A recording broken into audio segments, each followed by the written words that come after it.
노동시간 단축이 가진 여러 불편한 진실들. 박태주 60+ 기후행동 운영위원. 기후위기에 대응하기 위해서는 성장을 멈춰야 한다고 주장하는 사람들에게 노동시간 단축은 꽤나 매력적인 대안이다. 노동시간을 줄이면 산출량이 줄어들어 자원 소비량과 탄소 배출량이 줄어든다. 산출량은 노동시간의 생산성을 곱해서 얻어지기 때문이다. 게다가 노동시간을 줄여 일자리를 나누면 성장 없는 경제가 가져올지도 모르는 경제적 공포, 즉 실업 문제를 해결하는 데도 도움이 된다.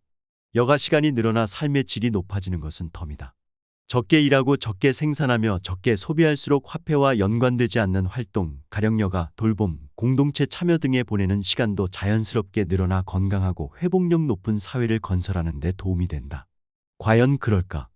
노동시간이 줄어들면 기후위기와 일자리 문제를 해결하는 것은 물론 삶의 질까지 높일 수 있을까? 그리도 좋은 대안을 정책 기반자들은 왜 간과하는 걸까? 나는 지금 노동시간 단축에 따른 불편한 진실들을 말하려는 참이다. 노동시간 단축은 자본주의 체제가 비롯된 이래 노동자들의 변함없는 꿈이었다. 노동운동의 역사는 노동시간 단축의 역사라고 할 만큼 노동시간 단축 투쟁은 자본주의 그 자체만큼이나 오래된 싸움이었다. 그렇다면 노동시간 단축은 산출량을 줄이고 일자리의 증가를 가져올까? 장시간 노동은 누구보다도 사용자에게 이득을 안긴다. 적은 인원으로 산출량을 높이고 인건비를 절감할 수 있기 때문이다. 기계설비의 가동률을 높여 감가상각비의 부담을 덜 수도 있다. 그런데 문제는 노동시간을 줄인다고 사용자가 산출량까지 줄이려 들지는 않는다는 점이다. 시용자로서는 시장 수요가 있는 한 이윤의 바로미터인 생산량을 줄일 이유가 없다. 기존의 산출량을 맞추기 위해 사용자는 노동 생산성을 높이거나 인원을 추가 고용한다. 여기서 확인할 사실은 노동시간의 단축이 산출량의 감소로 이어지지 않을 수도 있다는 사실이다.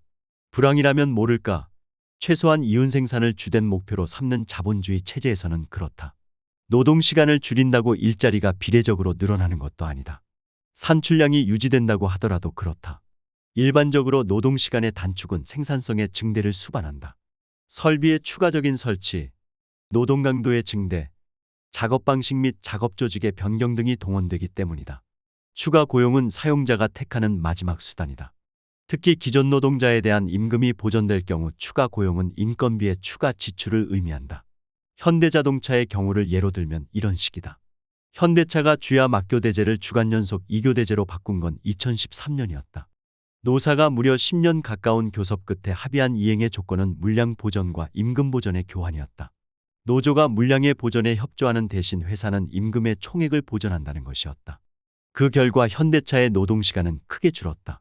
가령 2011년 현대차 생산직 노동자의 노동시간은 2488시간이었다. 전산업 평균 2136시간보다 350시간 이상 길었다. 2023년 현대차 생산직 노동자의 노동시간은 1814시간, 전 산업 평균 1872시간보다 50시간 이상 짧다. 임금 총액을 맞추기 위해 시간당 임금도 올랐다. 현대차 생산직의 노동시간이 2011년 대비 674시간, 27%나 줄었지만 현대차의 생산량은 줄지 않았다. 임금 보전과 물량 보전을 교환한다는 것은 원칙적으로 신규 채용이 없다는 사실을 뜻한다. 당시 현대차는 교대제 변경에 따른 직무 조정을 위해 소수 인원을 채용했을 뿐이다. 결과적으로 현대차의 경우 노동시간 단축은 산출량의 감축을 가져오지도 않았거니와 고용의 창출도 미미했다. 변화는 딴 데서 일어났다. 철야노동이 사라지고 주위 상권이 바뀔 만큼 노동자의 생활 패턴이 바뀌었다. 술집과 노래방이 사라지고 레저용품점이 늘어났다. 가족과 함께 보내는 시간이 늘어난 것은 물론 스포츠 활동과 음악, 여행, 학습 활동이 늘어나고 공동체 활동도 늘었다. 장시간 노동은 무엇보다도 노사 간 힘의 균형이 사용자 쪽으로 기울어져 있는 탓이라고 할 수 있다. 하지만 문제는 그리 단순하지 않다. 노동자는 얼마나 노동시간 단축을 원할까? 라는 질문이 남은 탓이다. 만일 기존의 임금 총액이 보장된다면, 즉 시간당 임금이 높아진다면 노동자가 노동시간 단축을 반대할 이유는 없다. 그렇지만 노동시간이 줄면서 임금 총액도 따라준다면 노동시간 단축에 대한 노동자의 선호를 장담하기란 쉽지 않다. 노동시간 단축을 위한 노동조합의 투쟁이 임금 보전을 둘러싼 투쟁과 겹치는 이유다. 사실 노동시간 단축 투쟁은 임금 삭감 없는 노동시간 단축 투쟁으로 번역하는 것이 옳다. 물론 경기 침체기에 노동조합이 노동시간 단축을 요구하는 것은 일자리 나누기를 통한 고용보장이 목적인 만큼 임금 보전은 덜 중요한 변수겠지만 말이다. 경제활동 인구의 4분의 1에 육박하는 단시간 노동자도 절반 이상은 추가 노동을 희망한다. 잔업 특근을 해서라도 더 많은 임금을 벌기 위해 공장 간 물량 다툼을 벌이는 일은 어디 현대차에서만 일어날까? 노동자가 노동을 택하는 이유로서는 돈벌이가 유일할까? 더 물어야 하는 질문이다. 노동시간이 그리 쉽게 줄어들지 않는 이유를 말하는 또 다른 대목이기 때문이다. 1930년에 케인즈는 우리 손자 손녀들이 누릴 경제적 가능성이라는 에세이를 발표한다. 이 글에서 케인즈는 앞으로 100년 후 선진국의 생활 수준은 오늘날보다 최고 8배가 높아질 것이며 일주일에 15시간만 일해도 경제적 문제에서 해방될 수 있을 것이라고 예언한다. 결과적으로 성장에 관한 케인즈의 예언은 맞아떨어졌지만 노동시간은 하루 3시간으로 줄지 않았다. 2023년 통계를 보면 독일은 1343시간, 스웨덴이 1437시간, 프랑스는 1500시간, 그리고 미국은 1799시간을 일한다. 한국은 1872시간. 케인즈가 말한 연간 750시간과는 거리가 멀다. 다양한 이유가 제시되었다. 근사한 이유는 많은 사람이 돈 외에 다른 이유로 일한다는 것이었다. 일을 하면서 동료들과 함께 시간을 보내며 지적인 자극을 받고 일을 잘했을 때 오는 성취감을 즐긴다는 지적이다. 또 다른 이유로는 남보다 더 많은 소비를 하고자 하는 욕망이 장시간 노동을 부추긴다는 걸 든다. 군비 경쟁 같은 소비 경쟁, 특히 과시적 소비가 그것이다.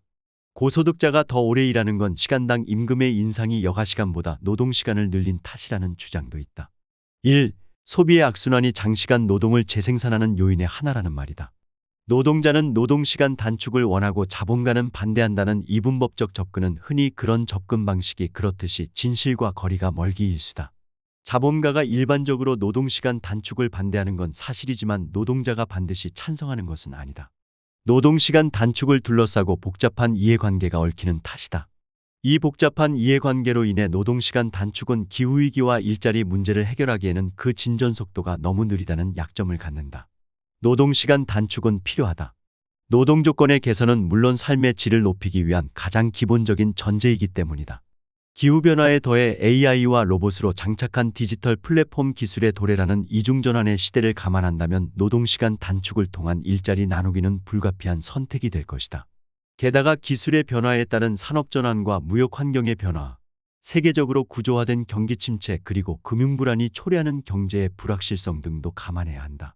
하지만 이런 도전 앞에서 노동시간 단축은 내재적인 한계로 인해 일자리 문제를 해결하는 데는 힘이 달릴 수밖에 없다. 기후위기를 해결하는 것은 중요하고 일자리를 둘러싼 다양한 도전까지 감안한다면 일자리 문제에 대한 현실적인 해법을 제시하는 일은 필수적이다. 노동시간 단축에만 의존할 것이 아니라 직접 일자리를 만드는 수단도 마련해야 한다는 이야기다.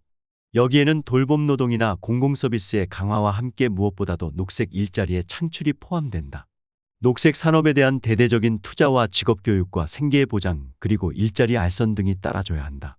한마디로 대안적인 성장 전략으로서 그린 뉴딜이 필요하다는 이야기를 하는 참이다. 마지막으로 성장 없는 경제를 위한 노동시간 단축론에 대해 내가 느끼는 의구심도 지적해야 할 것 같다. 노동시간 단축론이 행여 노동에 대한 혐오나 비하를 담고 있는 것은 아닐까라는 점이 그것이다. 반성장주의가 노동에 대한 혐오로 이어진다는 느낌이 드는 탓이다. 케인즈가 주 15시간을 말했을 때도 노동에 대한 비하를 담고 있었다. 이 지점, 기후론자들의 노동비하 인식이야말로 그것이 사실이라면 노동과 환경 사이의 연대를 가로막는, 그리하여 기후운동을 풀뿌리 없는 엘리트 운동으로 만드는 핵심적인 요인이라고 할 수 있다. 노동시간 단축 투쟁만 하더라도 그렇다. 노동시간 단축이 필요하다면 꽁 잡는 것이 매라고 노동조합의 활동을 간과하긴 어렵다. 일하는 사람에 대한 존중 없이 노동조합과 연대하긴 어렵지 않을까.